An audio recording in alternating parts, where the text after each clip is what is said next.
Welcome to the channel's 10th anniversary! We started with a classic version of this character. Now we have a modern one to celebrate the movie's 40th anniversary. All together now. Happy anniversary! You didn't join. Hello everybody, Sparkster1701 here. And like Larry pointed out, we are celebrating 10 years of being able to provide videos to all of you here on YouTube. So we thank all of you for the support over these past 10 years.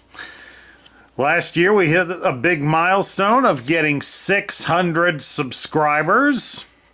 So to all of my loyal followers, I thank you from the bottom of my heart. It's all because of all of you that we are able to continue to do this. And 10 years ago when I started the channel, I did a video on Megatron. We did it on the original Generation 1 figure. Now we have a new Megatron to look at. This is the Studio 86 version of Megatron.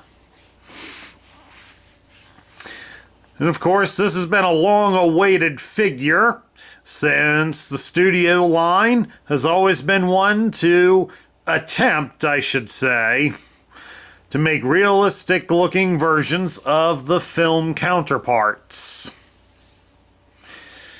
And unfortunately, in a lot of the cases, they have taken liberties or failed to do so. And unfortunately, this is another one that they failed to do accurately. Now, the robot mode is pretty accurate to how Megatron appeared in the animated film. It, however, does not recreate his alternate form accurately, but anybody with half a brain knew going in Megatron was not likely to be made into a gun. Toy laws in a lot of the civilized areas of the world, United States in particular, are very strict about toy guns. Especially when we're in a country that people tend to use guns unwisely. As people have been known to use fake guns that they can acquire easily to commit crimes, or even just to intimidate or impress others. And unfortunately, in the split-second decisions that law enforcement has to judge things, there have been a lot of innocent people that have been killed because they refused to follow the instructions of law enforcement, and they were holding, as it turned out, they were holding a fake gun.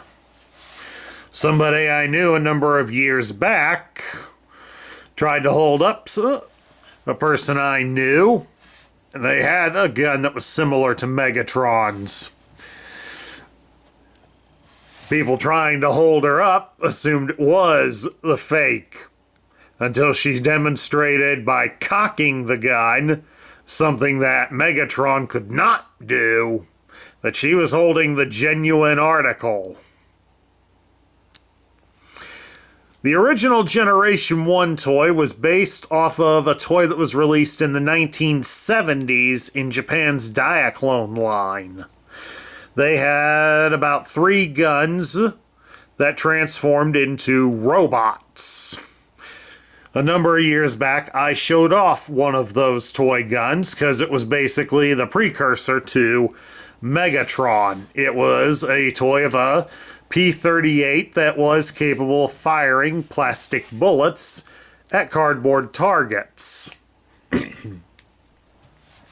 That toy would get further refinement to be released in the wave with the other guns that transformed, since they were all based off of guns that were from popular media at the time. Megatron's alternate form of a P-38 with scope and stock and extended barrel was made to resemble a gun used from the spy TV series The Man from U.N.C.L.E. There were at least 2 other guns produced like that, and one of them, I could tell easily because I saw it in the toy catalog, was made to resemble a Smith & Wesson 44 Magnum. The same kind of gun that Clint Eastwood used in many of his Dirty Harry movies. Airsoft guns that resemble real ones are a popular notion, and they are readily available in most parts of the world. They're used frequently in Japan, especially by manga artists that want their characters to carry a real gun. They will often order those guns so that they can be drawn at different angles.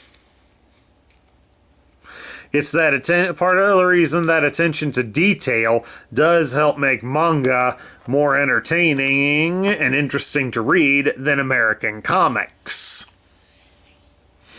There's a lot of other reasons for that too, but we're not going to get into that here on this channel. Although I could if I wanted. Alright.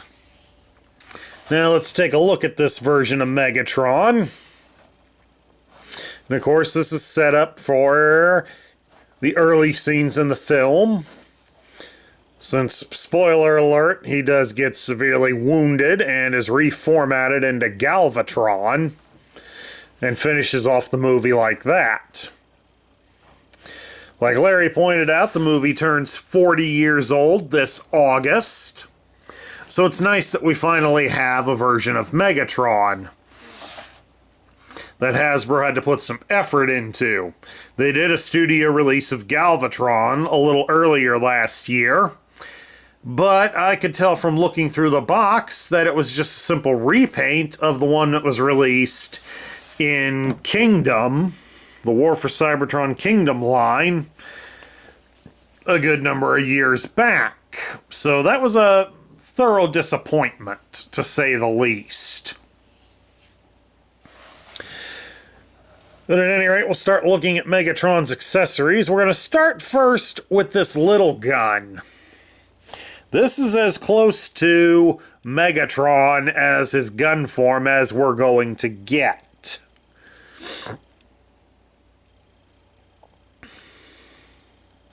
Now, I mean, this is probably meant to try to invoke the little blaster that Megatron found to gun down Optimus at the end of their climactic fight. But this is also one that can be used by other characters as well. So if you want a display to recreate some of the various scenes from the Generation 1 cartoon, this could easily substitute for Megatron in it. But this is also more than likely to be held by Starscream if you want to set up a display that shows the assault on the Autobot spaceship. And then, of course, we also have the laser sword that Megatron spent most of the battle with, fighting Prime with.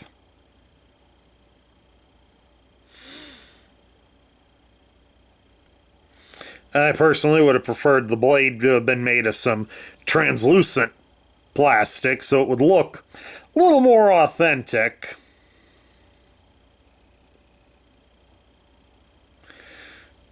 Would have probably certainly caught the light a little better too, so. Then, of course, no figure of Generation 1 Megatron is complete without his fusion cannon.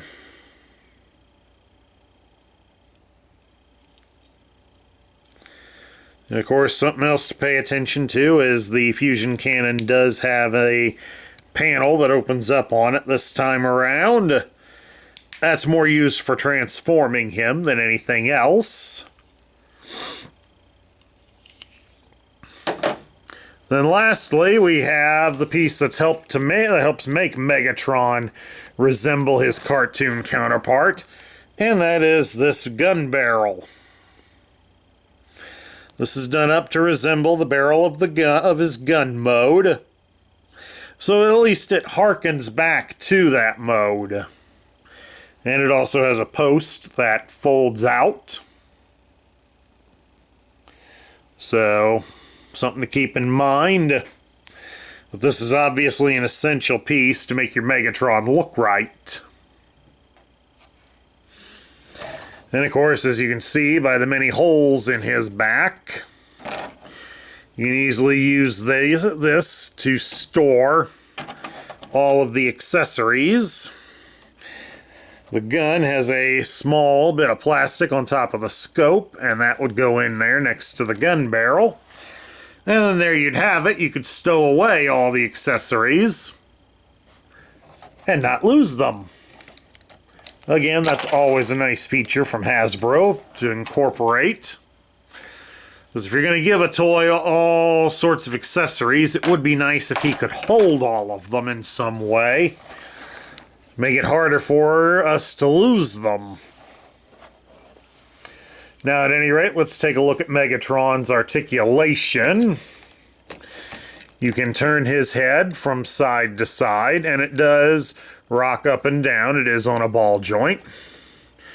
You can raise his arms out to the side, about so far. Rotate his arms all the way at the shoulder. He can bend his arm at the elbow greater than 90 degrees. And he does have a swivel at the bicep, so he has G.I. Joe battle grip. You can open up his hand, and he does have articulated fingers, but only the index finger is on a separate mechanism. So you can try to make it look like Megatron's gonna squeeze the trigger on that gun. The other three are fused together, so no inappropriate gestures on Megatron's part. Plus, of course, you can rotate the hand at the wrist. Megatron can be twisted at his hips, so you can get him to a dance party. You can spread his legs apart into a full splits. He does have a thigh cut. You can raise his leg at the hip greater than 90 degrees, and you can bend his leg at the knee around 90 degrees. So all in all, good articulation on Megatron here. Okay, Megatron's got a fair amount of steps involved in transforming him. First thing is that it involves opening up these covers on his forearms, just like that. I'm going to spread his arms out a little bit further because we have to open up these other panels too.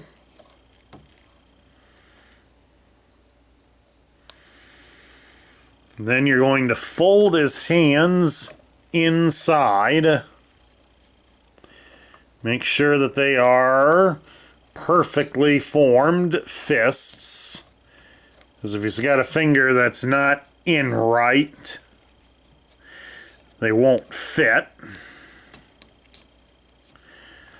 And that's the only downside to the adjustable fingers,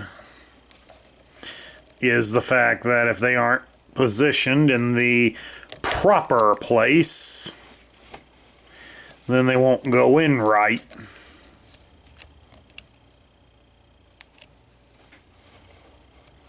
There we go, now we finally got it. Now, once you've done that, the panels do rotate. So, we'll turn them around. It's easier to go that way. We'll go the ways that you saw me do it there, folks. Mainly because the one has the extra plastic on it. So then you would fold them up and then bring them all together to a close, just exactly like that. Then we start by folding his shoulders inward like that. And then you can start to fold them back like so. His shoulders are on there kind of weird. But you basically get them to fold outwards to the side. Then we'll come around here to his back and you will raise it up like so. And then fold out this section that'll bring his arms and shoulders along with it. Then we come around here to the front. And then this front panel here pops free and folds down. That may take a little effort depending on your thumbnails. Then you can fold the chest down and then rotate his head so it goes inside. Come down here to his chest plate again and fold it so that it's got the symbol outward, and then you can bring it back up and press it into place. Then underneath his chest plate, there's another section that folds outward. And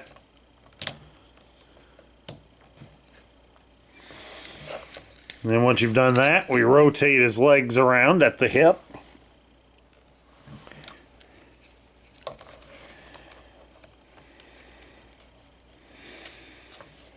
And it shows there's some panels that we fold up. Mine doesn't have any panels at the sides.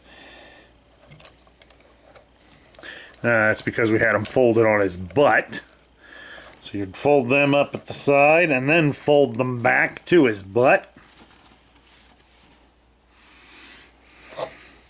Then you bring the legs up. You'll fold the legs at the hip. You'll see there's a post on the back of his thigh, and it should line up with this hole on this plate. Just exactly like that. Adjust the camera downward a bit.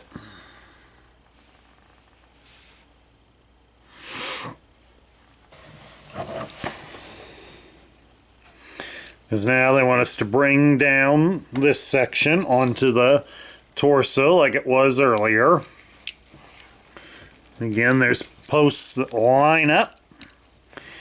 So you get it in there.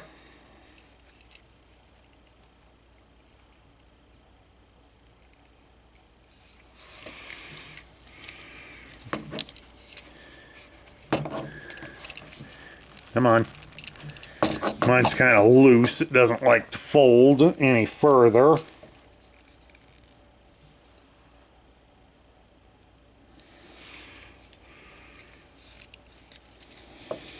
Once you've got it down, you can fold the little plate that's down in here up. If you've got it all lined up and pressed in properly, then it should connect and hold everything together. That takes a little bit of effort. Now, of course, once you've got it done,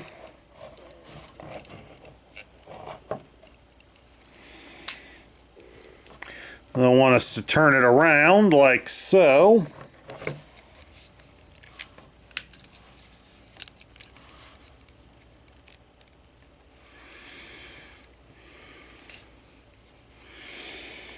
Oh, we've done something wrong here. Let me check things. Okay, we did have something wrong. We don't connect this piece to that. Once we've got him bent like this, we swing the leg section underneath. Try to keep him held together here.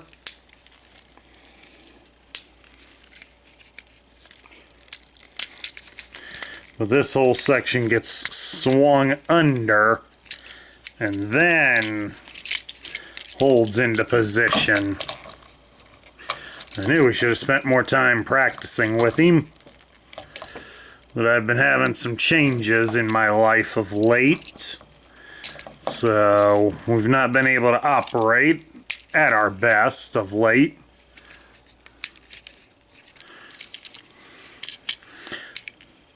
So I've had a sick relative here since the holiday season, which is when this video was filmed.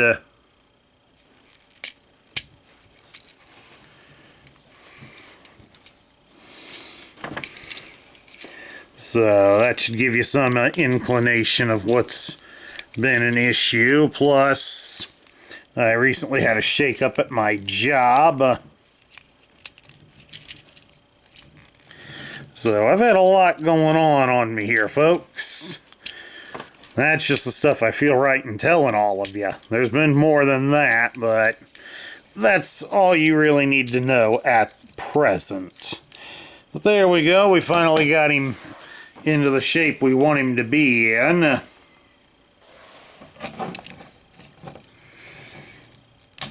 Get get him straightened back out to where we need everything. And then basically rotate the arms so the arms are now facing forwards. Like that. Bring them straight up. Like so. And then bend them downward.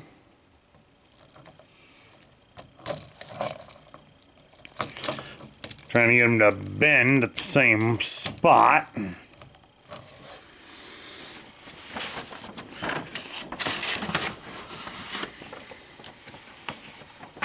And once we got it like that, then we can slowly bend everything together and connect the shoulders like they should be. Just exactly like that. I'll pause for a moment. I need a drink. Alright, then we come back here to the feet.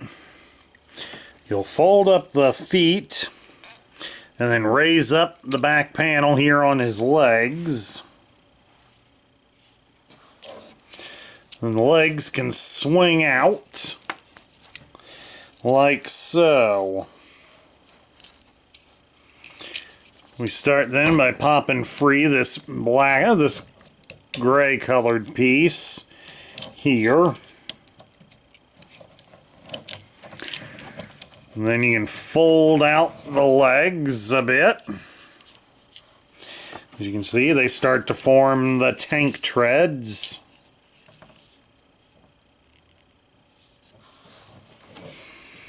Get them folded outward like so. The inner section then needs brought out.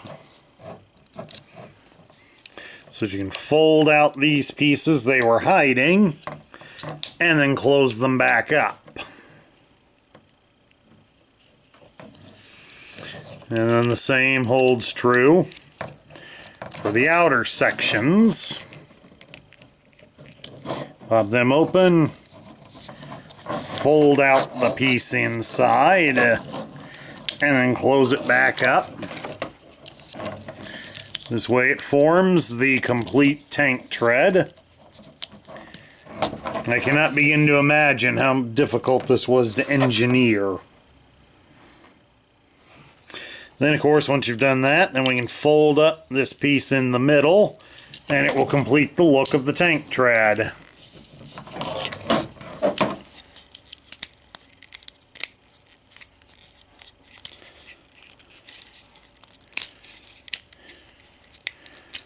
There we go.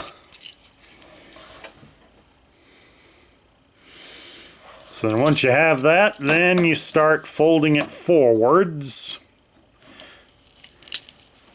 Because there are several places where it will connect along the way.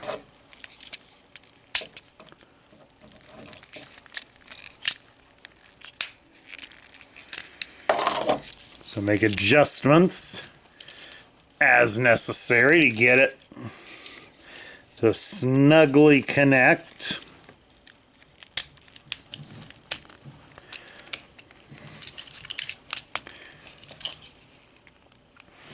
And that way, once it's all connected, then you'll start to shift the leg covers so that they fold in and down like so.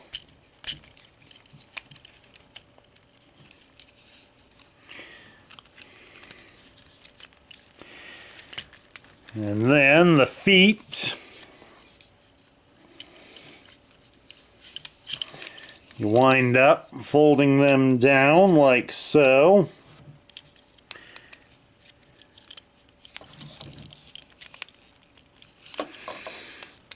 And try to pivot them.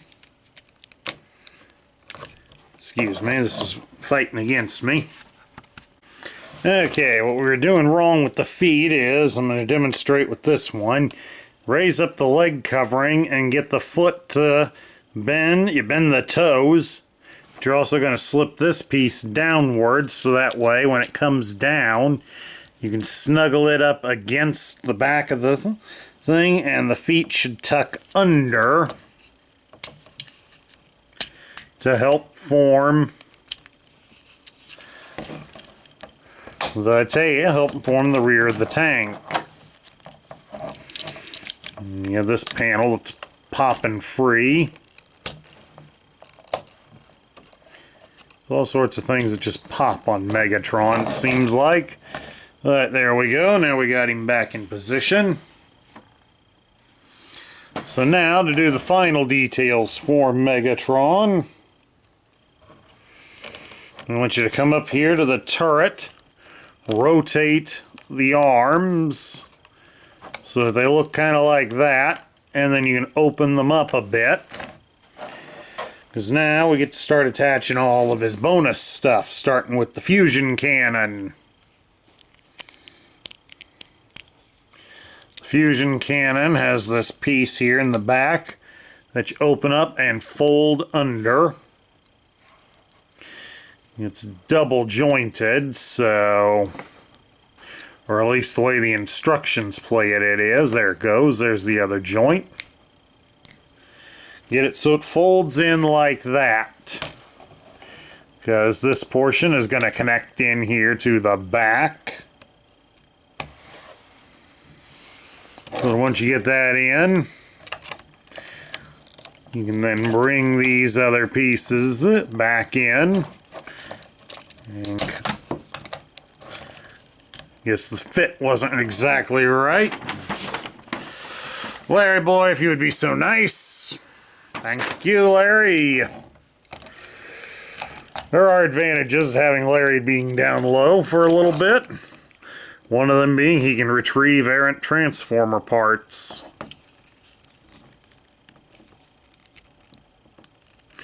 But there we go, now we can get that attached. That's done better. Then we take the gun barrel piece, fold the post so it's straight, and then it plugs in into the turret like so. Then you can attach some of the other accessories. Okay, apparently the gun the turret is supposed to be turned all the way like this.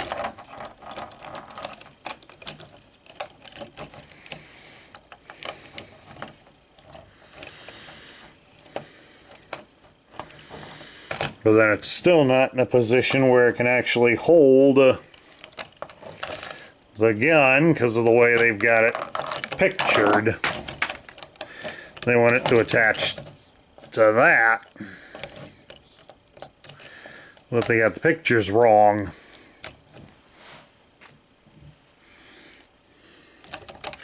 But it should attach that way.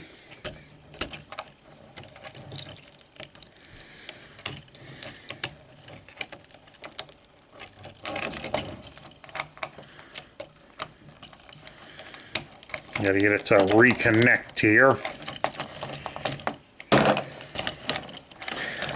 That's one problem with this Megatron, is that it doesn't hold its shape very well.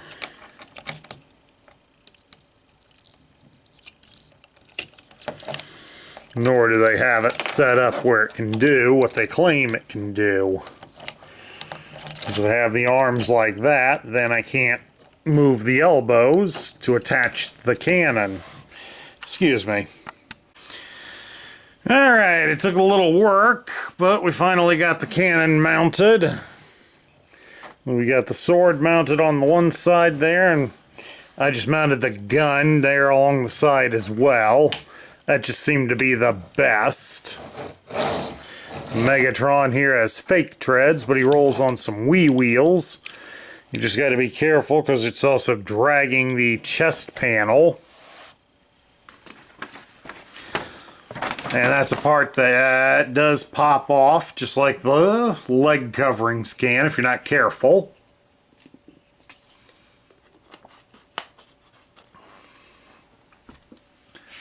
So now we get down to my thoughts. Well, we've been waiting since the Studio Series 86 lineup was announced for this. Needless to say, I'm not impressed. I don't really care for how the tank mode turns out. The robot mode's not bad. I don't really have a lot of gripes about it, but like many of the fans, I am also disappointed that it didn't become a gun, but I also understood why it doesn't become a gun. The tank mode really doesn't work for it. It's a little over-engineered, so it's a pain in the butt to transform it. In my opinion, there are probably some that are better at it than I am, and kudos to you if you are, believe me. But all in all, I think this one was a disappointment.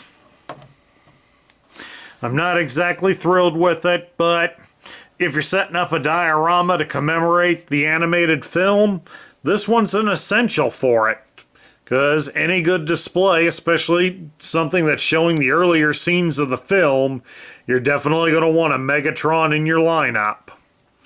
And this one is probably the closest to looking like how he appeared in that film. And that concludes our review of the Studio 86 version of Megatron. I hope all of you enjoyed it. Please do remember that if you love the content we feature on this channel, we do appreciate likes, shares, comments, and subscriptions. YouTube has been monitoring that kind of activity now on all YouTube channels. So it's not just me, it's for any others that you enjoy watching. Please give them likes, shares, comments, and subscriptions. It's a small effort from you, but it means the world to all of us. Now, next month, we're going to finally take a look at Devastator. We finally, as you've seen, if you've been following us, we have all the components. But we're going to spend the whole month looking at other forms of Devastator. There is no denying the impact that this one combiner had on the entire franchise as a whole. So, to all of you viewers, new and old, I thank you for being on this journey with me for the better part of 10 years. We'll see if we can do another 10 years. Until then, this is Sparkster1701, and of course, my sidekick, Larry the Dinosaur Penguin, saying we will catch you all later.